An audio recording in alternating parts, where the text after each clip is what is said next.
Ketua Komisi Penyiaran Indonesia, KPI, Pusat Agung Supriyo menyatakan, pihaknya menindaklanjuti dugaan kasus pelecehan seksual di lembaganya.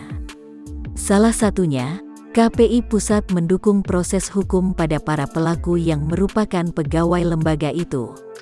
Agung menyebut KPI Pusat menjamin keterbukaan informasi untuk penyelidikan sebagai bentuk dukungan pada proses hukum.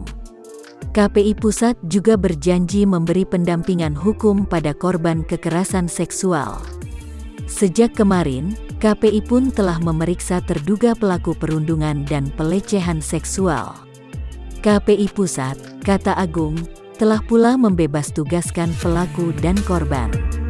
Sementara, Wakil Kepala Polres Jakarta Pusat AKBP Setiokus Herianto mengatakan penyelidik akan memeriksa 5 terduga pelaku sesuai laporan korban.